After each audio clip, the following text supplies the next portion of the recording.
मित्रों, ये देवी भागवत है। आज इस शास्त्र के माध्यम से हम माता सरस्वती के बारे में जानेंगे। मित्रों, हमें ज्ञानवान बनने के लिए छोटे से लेकर बड़े तक को हर एक व्यक्ति को माँ सरस्वती की पूजा अवश्य करनी चाहिए, क्योंकि मित्रों ज्ञान की आवश्यकता हर जगह होती है, भले धन की हो या ना हो, क्योंकि ज्ञानवान की पूजा सभी करते हैं, धनवान की पूजा तो सिर्फ चटुकार ही करते हैं। इसलिए मित्रों, हमेशा यही आप उम्मीद लगाए रखें कि कभी भी किसी का चाटुकार ना बनकर ज्ञानवान बने। ज्ञानवान तो वो होता है मित्रों जो मरे जाने के बाद भी अमर रह जाते हैं, लोग उसे उसके ज्ञान की वजह से जाने जाते हैं। लेकिन धनवान को मित्रों बस उसके कुछ स्वार्थी दोस्त ही जानते हैं और मरने के बाद भूल जाते हैं। आप उदाहरण के तौर पर चाणक्य को भी देख सकते हैं। वे अपने ज्ञान की वजह से ही इतने विख्यात हैं। मरने के बाद भी उनकी नाम कृति अभी भी जागृत है। इसलिए अपने बच्चों को हमेशा माँ सरस्वती की पूजा करनी चाहिए। अपने बच्चे को यह सिखाना चाहिए कि माँ सरस्वती का मंत्र का जाप करे, ताकि उनकी बुद्धि विकसित हो, वे अपने क्लास में अच्छा कर पाए। आप वेद व्यास जी को भी देख सकते हैं। माँ सरस्वती की पूजा करके कितने सारे ग्रंथों की रचना की। सप्त ऋषियों को भी देख सकते हैं। वे ज्ञान के बल पर ही आज जाने जाते हैं। इसलिए अपने बच्चों को सरस्वती की पूजा तो अवश्य करवाएं, क्योंकि उनकी इष्ट देवी सरस्वती होती है। इसलिए मित्रों, आप तो समझदार हैं, आपको समझाने की कोई आवश्यकता नहीं है। ज्यादा बोलने से पहले हम बता दें मित्रों, आप हमारे वीडियो देख तो लेते, लेकिन आप हमारे चैनल को सब्सक्राइब नहीं करते। मित्रों, ये छोटी सी ज्ञानवर्धक वीडियो अगर आपको थोड़ी भी पसंद आए तो प्लीज आप हमारे चैनल को सब्सक्राइब कर दे और वीडियो को एक लाइक भी कर दे। तो आइए मित्रों, वीडियो को शुरू करते हैं। ये देवी भागवत का अध्याय है सरस्वती की पूजा का विधान तथा कवच। नारद जी ने कहा, भगवान आपके कृपा प्रसाद से यह अमृतमयी संपूर्ण कथा मुझे सुनने को मिली है। अब आप इन प्रकृति संज्ञक देवियों के पूजन का प्रसंग विस्तार के साथ बताने की कृपा कीजिए। किस पुरुष ने किन देवी की कैसे आराधना की है, मृत्युलोक में किस प्रकार उनकी पूजा का प्रचार हुआ, किस मंत्र से किन की पूजा तथा किस स्रोत से किन की स्तुति की गई है, किन देवियों ने किन को कौन कौन से वर दिए हैं।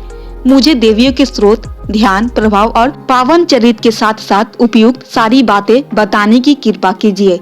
भगवान नारायण कहते हैं, नारद, गणेश जननी, दुर्गा, राधा, लक्ष्मी, सरस्वती और सावित्री, यह 5 देवियां सृष्टि की प्रकृति कही जाती है। इनकी पूजा और अद्भुत प्रभाव प्रसिद्ध है। अमृत की तुलना करने वाले इनके सुप्रसिद्ध चरित्र से संपूर्ण मंगल सुलभ हो जाते हैं। ब्राह्मण प्रकृति की अंश और कला संज्ञक जो देवियां है उनके पुण्य चरित्र तुम्हें बताता हूँ, सावधान होकर सुनो। इन देवियों के नाम है काली, वसुंधरा, गंगा, षष्ठी, मंगल चंडिका, तुलसी, मनसा, निद्रा, स्वधा, स्वाहा और दक्षिणा। इनके संक्षिप्त, मधुर और वैराग्य उत्पादक चरित्र में भी पवित्र करने की पूर्ण शक्ति है। दुर्गा और राधा का चरित्र बहुत विशिष्ट है। संक्षेप में उसे कहता हूँ, सुनो। मुनिवर, सर्वप्रथम भगवान श्री कृष्ण ने उन सरस्वती की पूजा की है जिनके प्रसाद से मूर्ख व्यक्ति पंडित बन जाता है। इन काम स्वरूपिणी देवी ने श्री कृष्ण को पाने की इच्छा प्रकट की थी।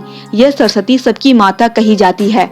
सर्वज्ञानी भगवान श्री कृष्ण ने इनका अभिप्राय समझकर सत्य, हितकार तथा परिवार में सुख देने वाले वचन कहे।